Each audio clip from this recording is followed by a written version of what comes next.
So mga sangay, marami po ang kinilabutan sa SONA ni Bongbong Marcos at meron po sa ditong mga highlight mga sangkay na gusto kong ipakita sa inyong lahat.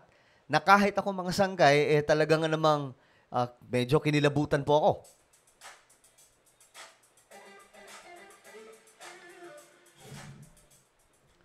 Hello, what's up mga sangkay? Magandang oras po sa inyong lahat. This is me, Sangkay Janjan. I'm back for another vlog today. At pag-uusapan po natin itong naging SONA ni Bongbong Marcos, mga sangkay.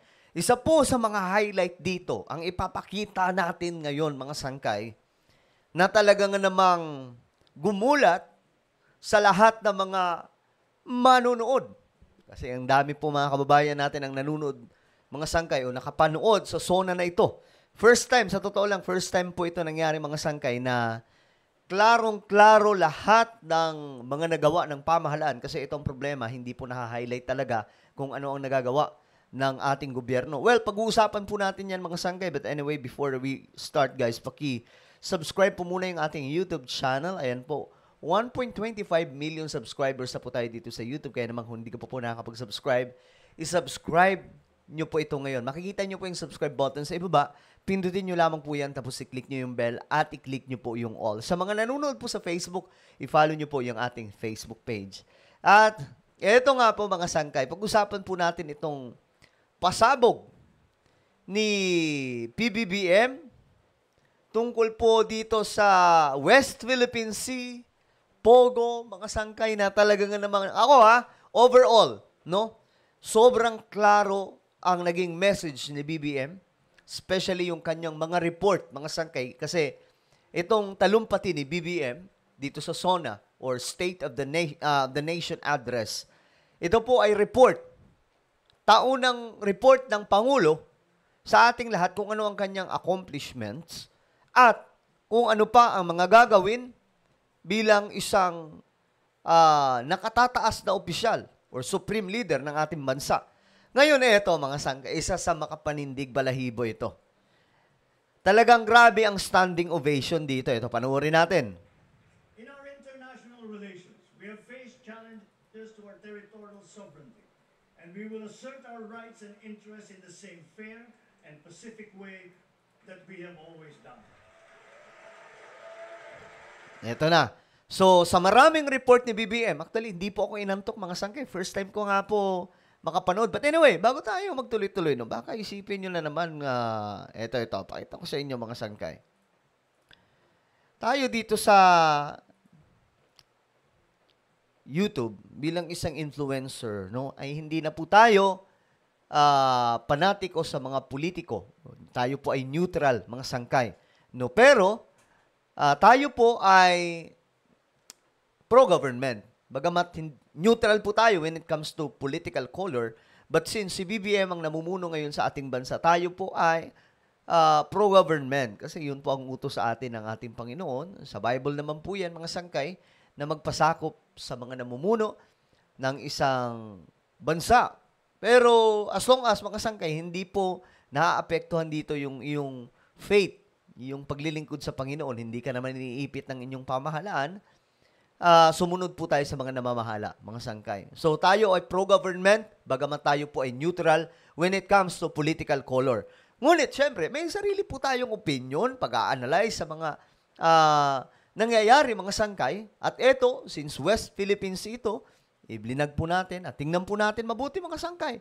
Matindi itong pasabog ni Bongbong Marcos.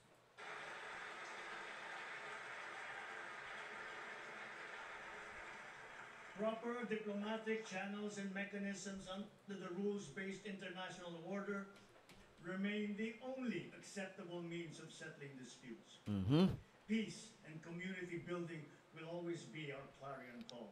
Grabe to, mga sangkay, itong linya na binitawan dito ni Bongbong Marcos. Especially when the country serves as chair and the host of ASEAN Summit in 2026. We continuously try to find ways to de-escalate tensions in contested areas with our counterparts without compromising our position and our principles. Okay, so gumagawa daw po si BBM ng kapamaraanan, iba't ibang strategiya na hindi po lumala ang tensyon dyan sa West Philippine Sea, na hindi makukompromise ang ating tinatayuan o pinaninindigan na atin nga po itong teritoryong ito. I know that our neighbors too are doing their best to make this work. The Philippines cannot yield. The Philippines cannot waver. Ito na yon, mga sangkay. Ito na yon. Pakinggan nyo mabuti.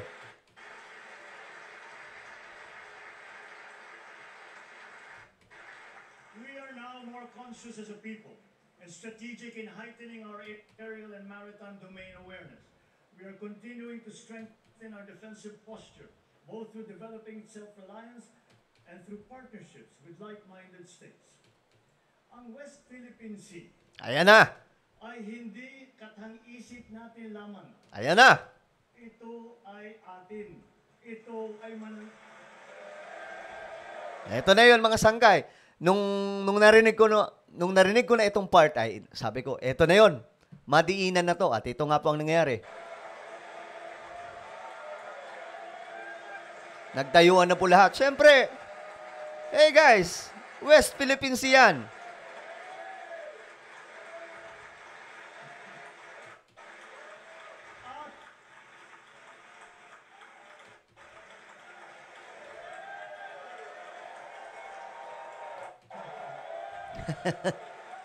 At ito ay mananatiling atin hanggat nag-aalab ang diwa ng ating minamahal na bansang Pilipinas.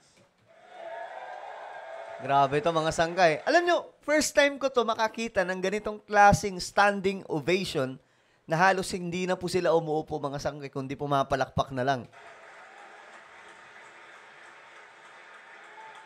Kahit nga ako, napaganon din ako, mga sangkay, habang nanonood dito. Pagtitibayin at palalaguin natin ang kamalayan at kaalaman ng buong bansa at titiyakin na maipapasa natin ito sa kabataan at ating susunod na mga salinlahi.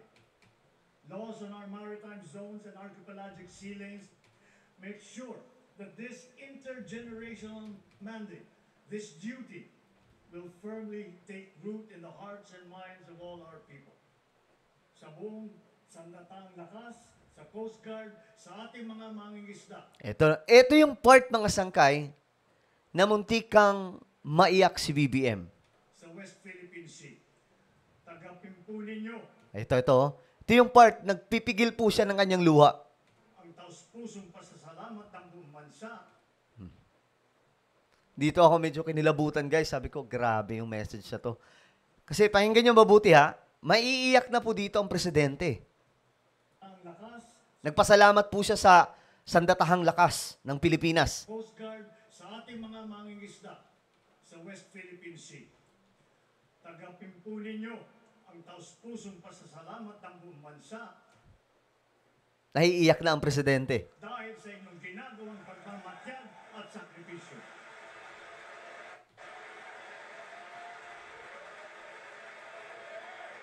Yan na, nagtayuan na naman, mga sangkay. Grabe, no?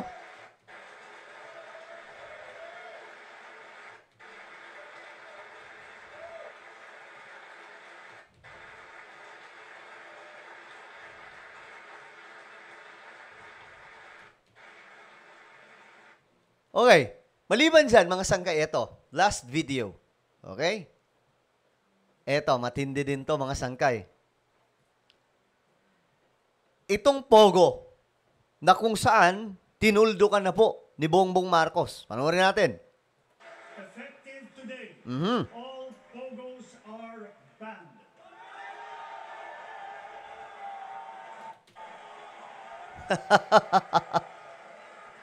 Sabi ko, mga sangkay, napapalakpak talaga ako dito nung sinabi na po ito ng presidente. Wala nang upuan yan, mga sangkay. Talagang puro palakpakan na lang yan. And this is the first time, mga sangkay, na nakita ko yung ganitong klaseng crowd, no? Kasi mostly, pag presidente, naalala ko dati nung nakarang administrasyon, yung iba pumapalakpak, yung iba hindi. Yung iba inaantok, yung iba nakikinig, mga sangkay. Ito talagang makikita nyo klaro. Nakikita mo yung tao na nakikinig talaga.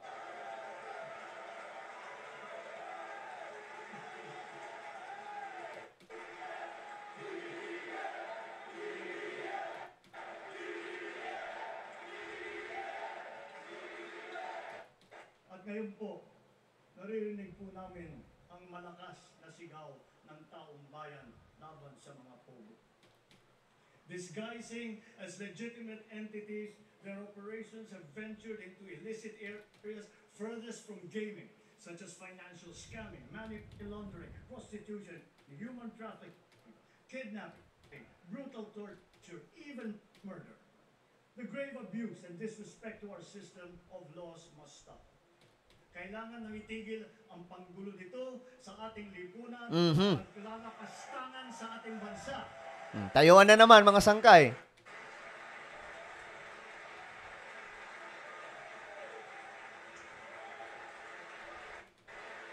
Grabe, strong message po yan sa lahat ng mga Chinese. At alam nyo, ang Pogo kasi, kaya nagkaroon po tayo niyan dito ng mga sangkay ng rampant na pagpapatayo ng mga Pogo Hub dahil po sa nakalipas na administration na super duper, ewan ko ba, bakit anong nangyari mga sangkay? Bakit pinayagan po ito ng pinayagan?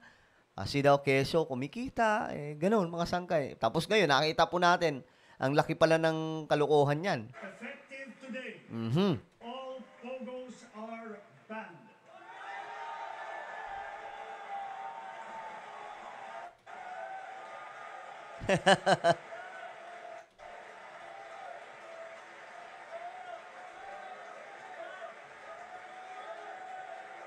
Grabe, no? Nikilabutan pa rin ako eh.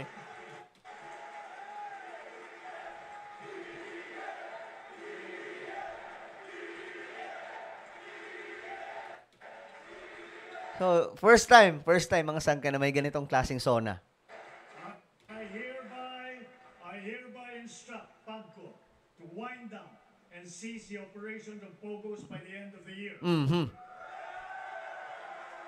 Very strong message, guys. The DOLE, in coordination with our economic managers, shall use the time between now and then to find new jobs for our countrymen who will be displaced. Grabe. So, guys, loud and clear, no? Sobrang klaro naman mga sangkay ng sinabi ni Bongbong Marcos, and I hope na nakuha po talaga natin na ibaban na po yung Pogo, mga sangkay. Pagdating naman sa West Philippine Sea, talagang klarong-klaro ang paninindigan ng ating pamahalaan at ng ating presidente. At first time, no, na nakarinig po tayo ng klarong-klaro mga sangkay. Ito walang halong bias. Walang halong bias. Kasi ako, neutral naman talaga ako dito. Wala akong political color. Pero guys, nung napanood ko po itong SONA, first time kong makarinig ng SONA na hindi po ako inantok, mga sangkay, at klarong-klaro ang message at nakuha po natin kung ano po talaga ang ginagawa ng pamahalaan at yung mga accomplishments. Okay? So, ayun mga sangkay, ano po ang inyong opinion? Sabi ko sa inyo, mag-research lamang po. Mag-research lamang, ang dami pong nagagawa. No? So, tingnan nyo po lagi kung anong nagagawa ng ating pamahalaan. May mga social media naman po, lahat po ng ahensya ng ating gobyerno at kung ano po ang ginagawa ng ating pamahalaan. Merong PTV, may RTVM, i-check nyo po yan lagi. Okay, so, ano po ang inyong opinion? Just comment down below. Now guys, I invite you please subscribe my YouTube channel, Sangkay Janjan Daily. Ayan, mga sangkay. Dito po ako nag-upload ng mga vlogs. Okay, so hanapin nyo po ito sa YouTube. Then click the subscribe, click the bell, and click all. Okay, ako na po ay magpapaalam. Mag-iingat pong lahat. God bless everyone.